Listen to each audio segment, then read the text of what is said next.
A dating red flag back then is probably bad teeth. And now, red flag, still bad teeth. Hey, I'm Jess Glynne and I'm here with 17 to take a look then versus now. My favourite song was probably Superstar, Lauryn Hill. That song's really important to me because when I heard it, it really taught me that songs didn't have to be about love. That song to me is about life. So it kind of gave me a new narrative when it came to like writing lyrics. Literally my favourite song at the moment is Pure Honey, Beyonce. It makes me feel so good. It's just that moment of, I just want to feel free, bang that on and I'm like, hey, I can breathe.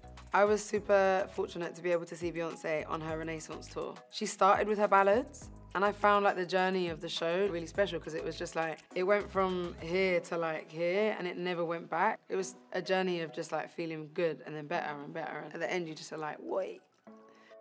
Favorite concert?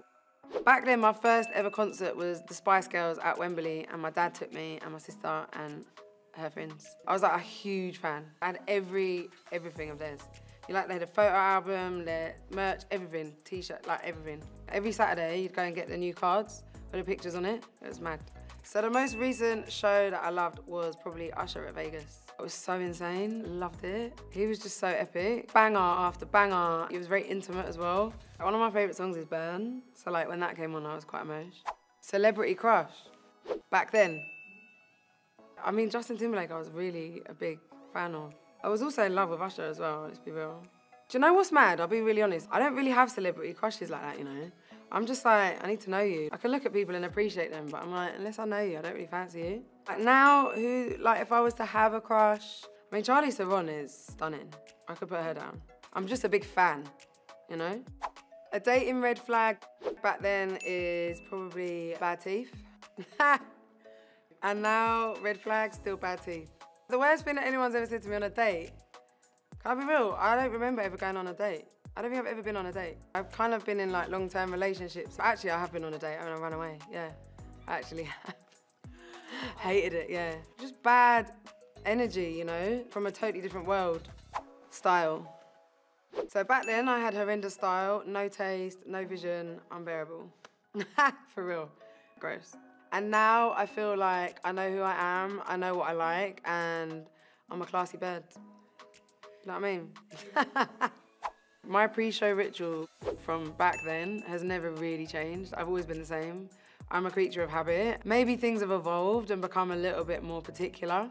I'll be in glam, I'll get ready. I don't like people around me. Being pulled about gets me really irritated. I'll probably then do my warm-up, have a tea and have a moment. And then I like to be with my band. I like to catch a vibe. We'll all say a little something together, you know, have a moment. It's a really crazy feeling coming off stage because sometimes there's this crazy come down and you just want to be in a room on my own. I just need to sit and I can't talk, I just want to be in silence. But then there's other times where I come off and I'm like overly energetic and want to just freaking party and keep it going. Yeah, I never know what to expect coming on stage. Dream collaboration. Back then, my dream collaboration was Timbaland, just because of all the stuff that he produced, and I was just really inspired by the music that he created. Now, I would still love to collaborate with Pharrell. I was obsessed with him. Performance anxiety. So performing for me has always been the biggest anxiety ever, because it's so vulnerable. I find it hard to be vulnerable. Back then, it was very different, and I couldn't manage my voice, and I don't think I had control of a lot of it. My first arena tour, the first show, I'll never forget that in Birmingham when I was backstage. The most amount of people I've ever seen in my life. Insane feeling I've ever had.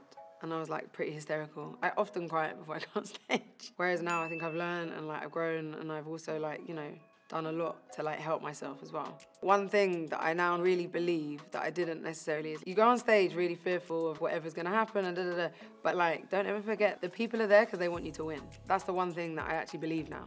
So I think it really reassures me when I go on stage. And I think before there's this insecurity that's so intense and it's like, why do you even think that? But listen, when you go on stage, enjoy it and be free. The people are there to enjoy it and be there with you, not to like take you down. When I was opening for the Spice Girls, it was, yeah, it's terrifying again. It's like thousands of people. It's insane. But it's so incredible because stadiums were full and they would be singing back my songs and it's like I come out and it's just everyone's so excited to be there. They just want to have freaking fun. Memorizing lyrics. So lyrics for me is a thing. I think it is for a lot of artists, but with nerves, it's like the one thing that leaves your brain is lyrics. Back then, it was definitely worse. And it was like a real get in my head moment. The minute I'm scared, the minute I feel a type of thing, a lyric goes. Literally on the Spice Girl tour, I remember I had a single come out, and it was the first time I was performing it, and I kid you not, like literally, the chorus ended, it was like, with just one touch. Da-na-na-na-na-na-na-na. I literally did that. I was like, na-na-na-na-na-na-na-na, in front of a whole stadium. It's so annoying, because when you think about it, it goes. And whereas now I'm like, you know it, just go. And if you don't know it, what's the worst that could happen? The freaking fans will sing it. But then once I'm on, give me like halfway through a song and I'm in. The minute you start, it's like, I'm here to do the job. I feel like I enter a new world. I become this, I don't know how to explain it, it's weird. Everything else just disappears and you're just like so focused on what you gotta do. It's like, okay, here, I need to sing and I need to get it.